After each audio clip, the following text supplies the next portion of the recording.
Hello everyone, this is Minion speaking. After quite a bit of a delay due to assorted pre-order nonsense, I'll put it politely, it's time to do another video. In this case, this is going to be 3 for the price of 1, as we're going to be reviewing a few different Headsculpt sets that have come out in varying bits of time, to say the least. Starting off, we're going to start with what I believe is probably the older of the batch, being the Kong Studio Custom Goku headset, which is basically a custom version of a Super Saiyan 2 sculpt that they happen to have done. Only this one is the special gold version, which is based off the gold versions of the old Super Battle Collection figures from back in the day, in terms of the color scheme at least, which had them as more of a metallic gold/bronze, which is quite a bit different than what I normally see these days, to say the least. In terms of the actual physical sculpt here, it's not that bad by any means on there. Actually, rather like how the gold color they have there is a nice representation of what the old specialty version of the toys, the collector's versions, used to look like. So it's kind of got that weird gold bronze look on it, which is also reflected on the eyebrows here, whereas you can kind of see from the head sculpt, it is effectively the same one they use for the Super Saiyan blue versions of Goku, basically Broly movie Gokus and all the stuff beforehand. So in terms of the general appearance, it's handled pretty well, and not that bad. That one particular face, though, is meant for Goku Black.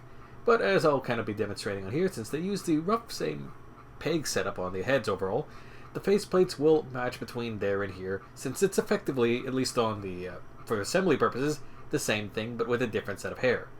Now, in terms of how these things fit together in terms of actual fit there, for the most part, it's not too bad, although it is worth noting that the way that the bangs are set up, the sideburns of the figure are actually on the bangs themselves rather than being painted on the faceplates themselves, which does make it look a little strange as they technically pop off a small bit. In terms of spacing in between, though, it's not that bad. It's not necessarily a perfect flush fit for the bangs, but it's still good enough where you're not going to be overly offended and it's not really falling off by any means. So all in all, it's not too bad. The faceplates for the most part are pretty well matching on here, and in terms of the skin color, it does match up with most of your standard Goku figures, so that is also a good thing to note. And just for proof of concept here, we're going to take a look at how the Goku Black face paint will fit on there. I didn't have the proper figure to have on hand here, but I assure you it does fit about the same. And in terms of faceplates, it's a bit of a weird sneer, but it fits the character. Now, in terms of getting this on the actual figure here, we're going to use a Tenacious Martialist for just a sample one, since the neck peg on here is pretty much the same as your standard Goku figure. Fits on there without too much hassle. As usual, I heated these things in some hot water in order to facilitate making sure that it was just a little soft to get on there, and that's how I would recommend making the switch in this case. But once you get it on there, it tends to stay on pretty well in that case. And once you get the main faceplates on there, honestly, not a bad fit. Mind you, I will say the color will stand a little bit from the rest of your collection, but honestly, if you were getting something knowing that it's a gold color, you knew exactly what you were getting into. So in terms of that, it is honestly a pretty good fit, and all in all, not too bad. I think I'll actually leave this for the spare Tenacious Martialist figure I have around here, and this is how I might be displaying on it until the official Super Saiyan 2 figure, the event exclusive stuff, comes in the mail. And even then, I might just leave this here for a while anyway. Moving onward, we have the Demonical Fit Super Saiyan / base form Vegito figure, or not figure, but the head sculpt set that is meant for basically the Vegeta Blue figure, the official ones, as well as the Ultimate Warrior, Ultimate Fighter, their version of the clone figure, although technically this would probably have some of the stuff part of that. I can't remember actually. Anyone in the comments want to correct me on that? Did their version of the Ultimate Fighter, which is the second remake, happen to have the Super Saiyan as well as the neutral heads, or was it just the Super Saiyan Blue head? Which they do include one faceplate for that, by the way, on this particular set. I can't remember, to be honest, so if you happen to know, tell me in the comments. Moving back to the actual head sculpt themselves, I will say that, much like the original one, the bangs are a tad loose when you have them on the front there, but the actual faceplates themselves seem to match on there, and it's a pretty good recreation on account that, if we're being totally honest, I'm pretty sure this is just a recast of what the original figure had, for the most part. As detailing-wise, it is mostly the same, if a little bit softer, and maybe a smidge smaller, which kind of suggests strongly that it is a recasted version. It's also worth noting that in terms of the kind of bar part that is on all the faceplates, the inside part, if you look on the official picture, has a small little bit of toothiness on it that is missing from that, probably because the mold setup didn't capture it properly. That being said, in terms of how these representations, including this blue one, fit in with the regular one, in terms of detail-wise, not bad at all. They're very good fits. Decals are pretty nicely handled, no complaints. I wish I could say the same for these cross-arm bits, because they are absolutely redone versions or just minor tweak versions of what they used for the original Ultimate Fighter, their kind of a custom Vegito figure back in the day. Just kind of changed in scale in order to fit on the new one. Base figure, once again, everything is pretty competently handled, although I might want to make a small note here in terms of the hair, both on the blue and the base form in particular. Just be careful when you're handling the bangs and everything else that is on the kind of the hair painted, because it is strictly painted on there. They're not the base plastic. It's actually using the same skin tone as the base plastic for everything. So while I didn't notice on most of the face paints, there are small spots like that, a little bit of paint run for the bangs, as well as a little bit on like one of the face plates, like near the tip, where I did notice a little paint run off, so just be careful when you're applying that. Let's see, yep, everything fits on there perfectly. And now let's start taking, oh, here's with the neck peg legs, as well as proof of concept for the whole skin tone thing, by the way. And now let's move on to how these things start to look like when you have it on there. Namely, we're going to start looking with the original Super Saiyan blue hair. This is a more stern face than what came with the original figure on there. And we'll just take the bangs from the official figure and put it on there. And, much to no surprise, it fits on there just fine whatsoever. Once again, a smidge loose, but it was like that on the official figure anyway, for at least most of the run as far as I'm aware, so hunky-dory, that is about the same as official quality. And it fits on there pretty nicely. Super Saiyan hair here. Yep, the hair is a smidge smaller. I forgot to mention that in terms of the hair, it also has a slight little gradation, a small little orange in kind of the inner parts there. Overall, kind of fits nicely that way with some of the older official figures in terms of how the hair was handled. So, all in all, if you wanted something to kind of fit in for your original Dragon Ball Z base version of Vegeta, or their Super Saiyan version, I'd say, yeah, this does a perfectly competent job if you happen to have a spare Vegito Blue around. And pretty much no complaints.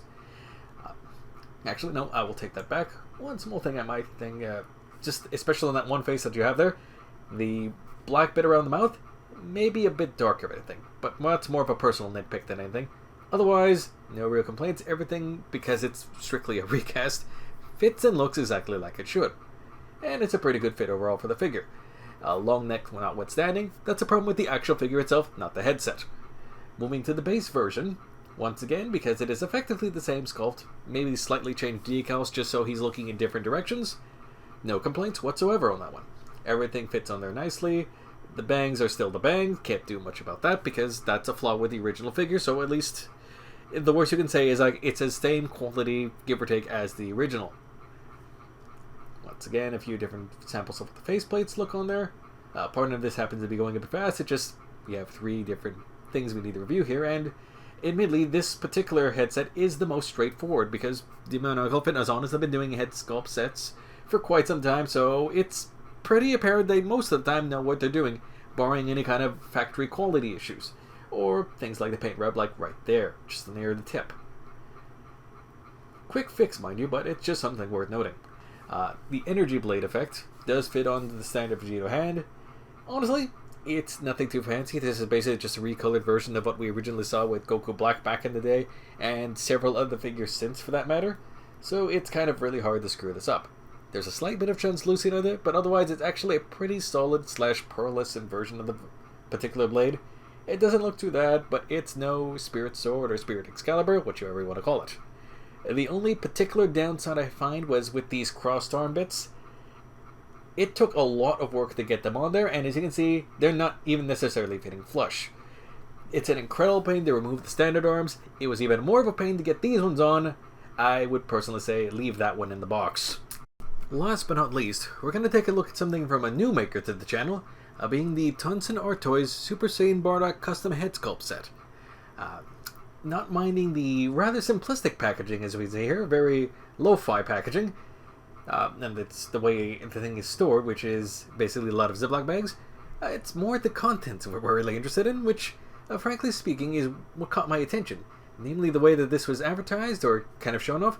We're looking at something that's going to be rather the more kind of rounded look that more of the standard SH figure art figures seem to be going for right now these days, as well as the general Super Dragon Ball Super look. We're looking at something that is a lot more kind of angular and sharp-ended, quite literally I would say in this particular head sculpt set, like the original Dragon Ball Z toys and overall look of yesteryear. Namely, the way this thing is handled, the actual main hair bit is the kind of base of it all. You have two different sets of bangs based off both the Super Saiyan 1 as well as a hypothetical Super Saiyan 2 look, although technically it's all hypothetical. This never really happened. It's not canon by any means. And three different faces to go along that, with a few bandana options, namely two, which kind of clip into the back here. Just mentioned, while the thing is very flexible, I'd still be a little worried just because these things are very small and I feel very like they might be breakable or just really easy to lose, I would say the least. Not to mention, watch your fingers as you're getting these in here. Ouch, very pointy. Going on to the actual faceplates themselves, much like the rest of the head sculpt set, these are entirely original sculpts as far as I can tell on there. As you can see, the ears are much smaller than what the original Bardock originally came with, and the facial features, while a little more truncated, might look a little odd. Technically, they're probably more in line with what the original Dragon Ball Z art style looked like at the time, from at least what I can remember, so everything is rather appropriate. In terms of paint and decals, very well handled on the three different faces, being kind of a stern, angry look, or kind of neutral look, yelling, and this grimacing look, and all in all, not too bad. Also includes a few different water slide decal faces, which, as you can see, if you wanted to swap out the ones that are on the default one, you do have a few options on there. Much like the original Bardock one, the faces plug in from the bottom and the hair plugs in that into the top end. However, the bandana does not seem to move on here, or at least it was very well attached and glued on mine as it came in. It's also worth noting the faceplates actually don't have any sideburns on them, so that might stick out a little bit if you really pay attention, but generally, as long as you're not showing it on its side too much, you probably won't notice too much of it, and it's probably just a quick fix with some paint. What I will mention, though, is this particular Bardock run was probably the reason why my mail was delayed for a bit, as this is actually from the second run, which came quite a few months afterwards, which, as far as I might know, seems to have come with still a very hard plastic, but a slightly softer one, as the original run seems to have, at least for a lot of people, a lot of difficulty swapping. That being said, I'd still suggest dip this one in a while in some hot water before you make the switch, and it should be relatively painless, which thankfully in my case, it was. Just popped in and out very easily. And as you can see, once you got that on there, it's not a bad fit whatsoever. Actually, everything looks really good, and it honestly fits in really nicely with the body. I'm actually quite happy with that. In terms of here, I would say swapping the faces on this one, because the faces are really snug, I might say. Very flush-fitting, but it's just a very tight fit. It might be a little more work than it's worth. I would suggest take the bangs off before you swap out the faces, because, once again, very pointy, very ouch. That being said, once you get it on there, everything is a good, nice fit. The head itself doesn't swirl around the neck peg too much, and everything honestly looks really nice. In fact, I think I'm going to leave my Bardock looking like this. Same with Goku for a while. Vegito will go to his regular haircut soon enough. That's all I got to say for this one. As you can see, 3 different headsets from 3 different groups, and all in all, rather impressive showing. Next time around, we'll be taking a look at the Ultimate Time Traveler, though, aka Super Saiyan 4 Vegito, so keep an eye out for that, hopefully in the very near future. For now, thanks for watching, catch you all later.